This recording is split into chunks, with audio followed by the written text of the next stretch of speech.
Hi everyone, it's Tracy from the Greene County Public Library. I'm here today to talk to you about something called morning reports and how they can help with your research. Give you a little background about this. I was doing some research on one of my uncles, and I knew he had been in the Army during World War II, but I didn't know much past that. I knew he had met my aunt during that time, and I was just curious about how all that came about, if he was in the war, because everyone talks about everyone always being overseas, and I knew she had never been overseas. So I wanted to figure out how all that worked and get a better idea of what he did during his time in the service. And I was having a really hard time doing that because his records were destroyed, and I wanted to find out a little bit more. So I found these things called morning reports, and I thought they could help you with your research as well. So let's go ahead and get started, and I will show you what I found. So make sure I share my screen with you.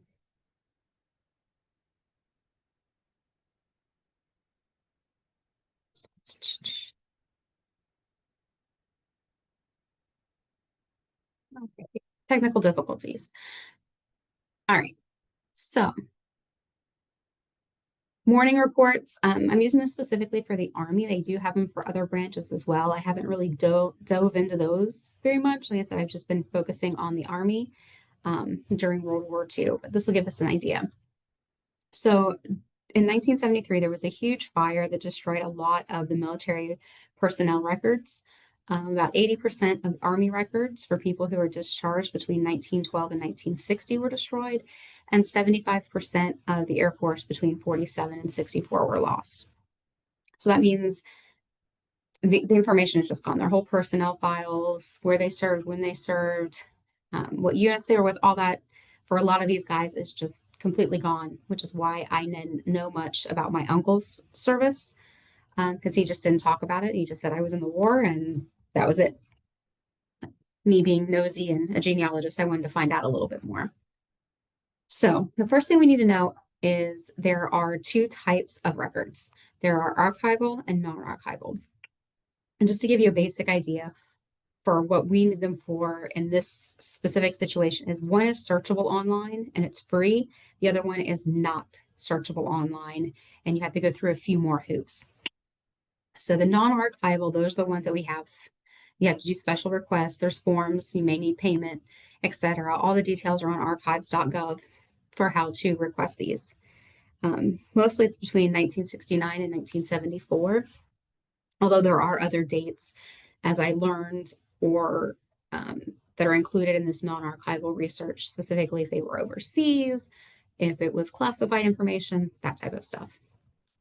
Archival reports for the Army, 1912 to 1968, are typically online and you can search them. I have found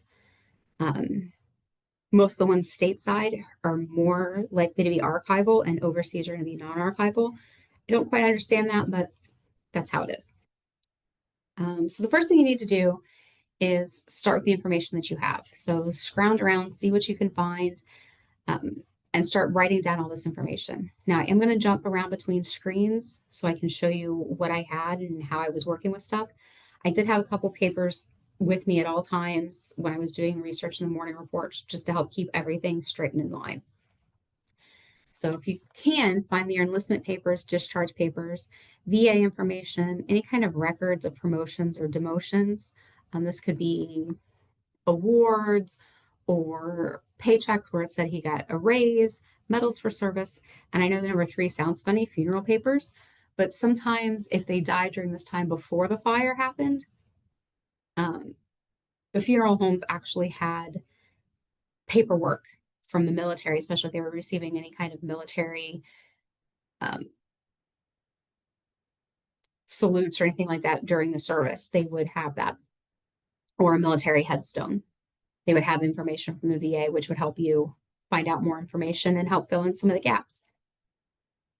So some of the information you will need to specifically search in the morning reports is the soldier's first name, full name, first, middle, and last.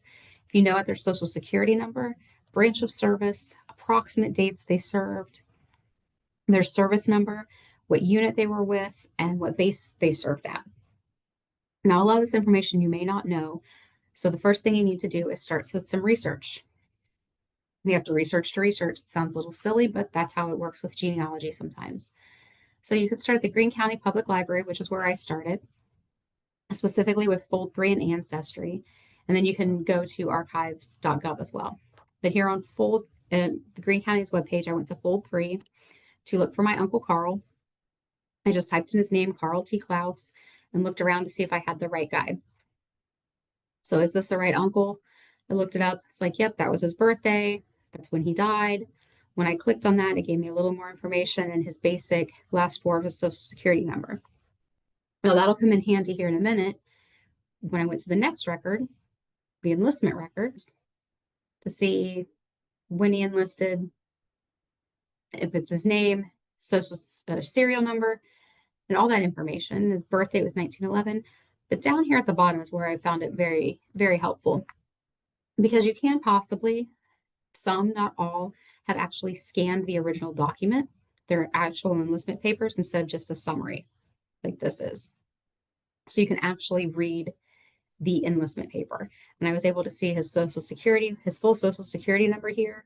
So I could go back and double check to make sure this was the right Carl Klaus. It was, yay. Moving on to the next step, going to the archives to actually get to the morning reports. Now that I have his name, his service number, his social security number, and his enlistment, where he was when he enlisted. I can go up to National Archives, which is just archives.org, search records, and then here, search catalog. That'll be the next page after you click here. You'll click here at search catalog. I typed in, I figured there's probably gonna be a lot of people with the same name, but the number, serial number was specifically for a soldier. So I went ahead and typed in his number. I went ahead and filtered it by the years. I knew it was during World War II and a little after. And then I went ahead and chose to do available to access online. I didn't want to get my hopes up like, oh my gosh, I found the perfect, exactly what I'm looking for. And only to find out I had to go to the archives to access it. So I went ahead and clicked available to access online. It brought up 4 different reports that I could look through. Now, when I started this, I started a basic timeline. So I could see when he enlisted, which I got from his enlistment papers, and where he enlisted. And then I just started filling in months and years. Because if you look at these morning reports, they go from January 40 to July 43. That's a big time span when you're looking at it. And these were done every day. So I started to piece things together of where he was and when he was. I knew he had spent time overseas. I knew he was an MP. I knew now, because I found his enlistment papers, when he enlisted and where he was. And then I quickly realized these morning reports jump around. Again, they're listed from 1940 to 1943 on his specific case. So I went ahead and did the timeline so I could just start filling it in when I found him. And there were times when I couldn't find him because he didn't do anything. He was just with his unit, doing whatever his unit did. I was able to follow his unit and find it. Most of the morning reports are in order by the unit for the given time range. And I have found that it's in reverse order. So the oldest are at the bottom, the newest are at the top.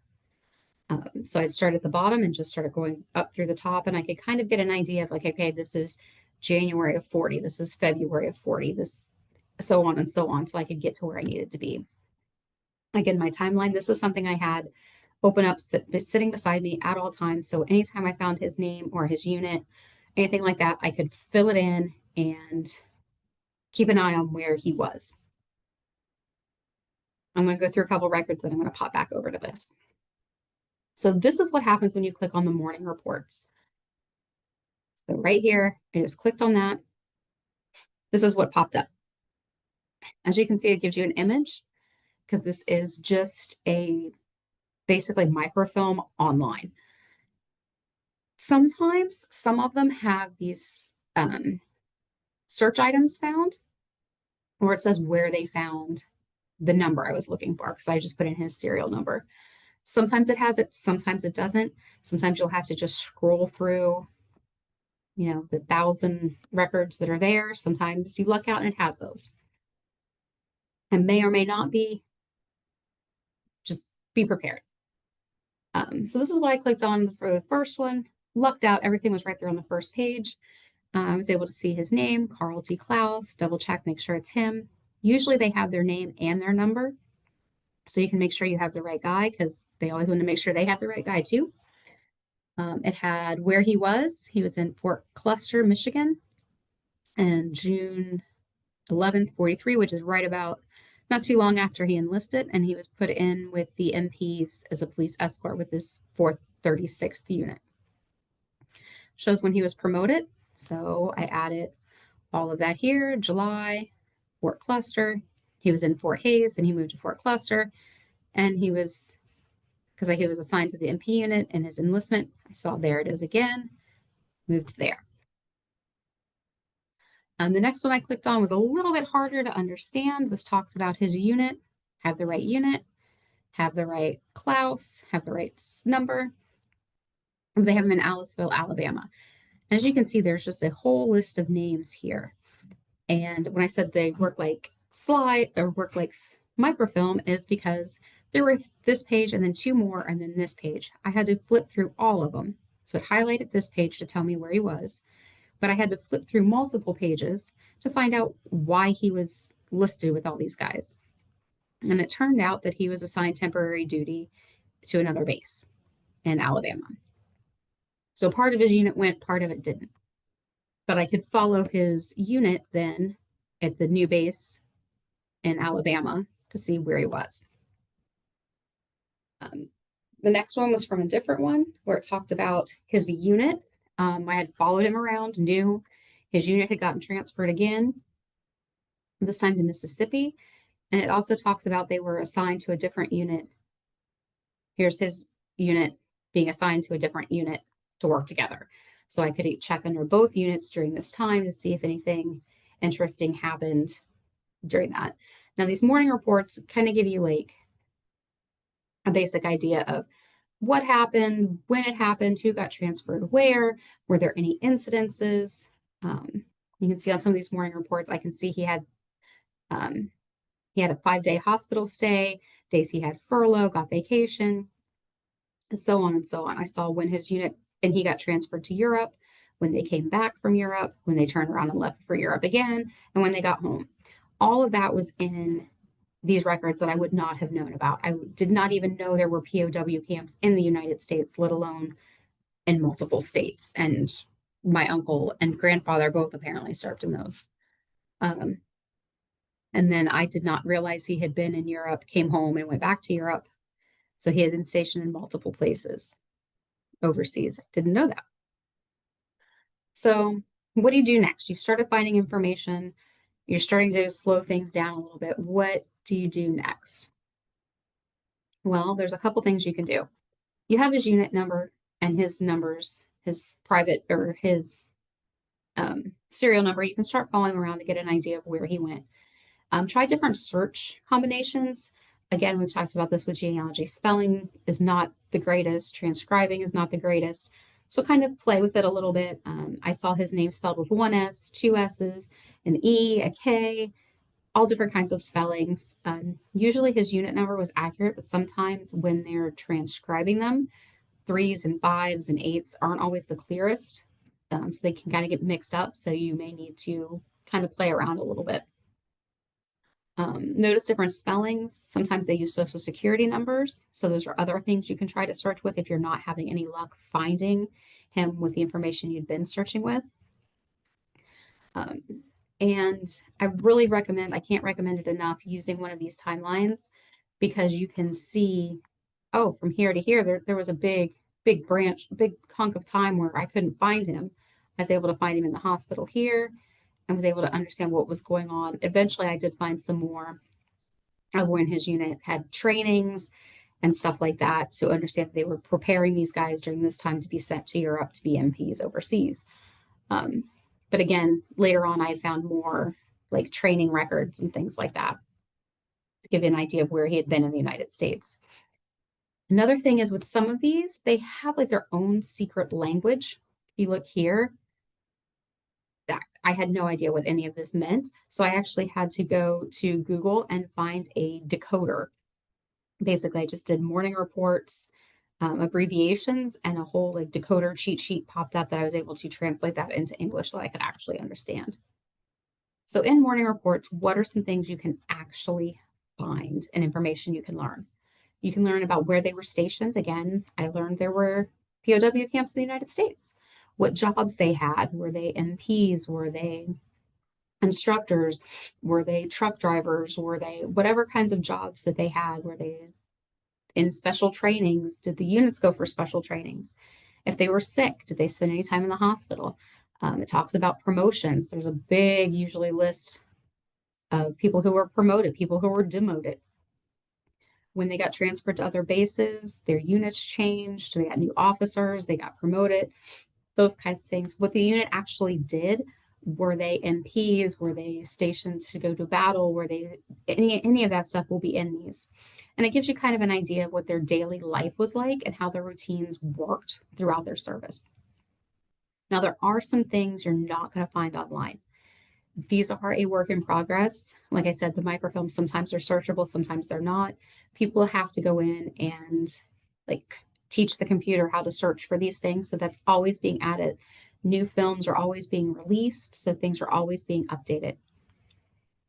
If for some reason it's not online, like I found my grandfather and my uncle's time overseas was not available online, you can fill out a standard 180 request for the morning reports and the unit rosters, but you need to be as specific as possible. Like with my uncle, I went through and I said, I'm looking for here's his name, here's his numbers, here's his birth, all of his personal information. I'm looking for when he was with this unit. And because I had my timeline, I was able to say he was with this unit from this time to this time. I give them as much information as they can so they can make sure they're not wasting their time and your time looking for the wrong person. Because once you fill out the standard form, there is a chance sometimes some of the information is free, sometimes there's a charge, sometimes they'll look up the basic for you and then give you an idea of how much it's going to cost for more details. They've been very great at communicating with me and explaining what the process is. And there's some information that you cannot request. They do not do mail, they do not do email. Again, my grandfather's and my uncle's overseas records, it just said he was deployed to Europe. And when he came home from Europe, that was it. I would have to physically go to the archives and look at it. That was allowed. Or I could hire someone to go look at it for me. That was allowed. But they could not send it to me. I don't know if it's because of it was a classified document. I don't know if it's because it was overseas and it's not. I don't understand why, but that's just how it is. So you may have to figure out a way to get there if there's something you really, really want to look at. But overall, this was a great way for me to understand more of my uncle and my grandfather as well and see when they were places, where they were places, and get an idea of what their service actually looked like versus just I was in the war. So hopefully this is something you can use in your research that will help you maybe understand a little bit more or maybe find out some more information.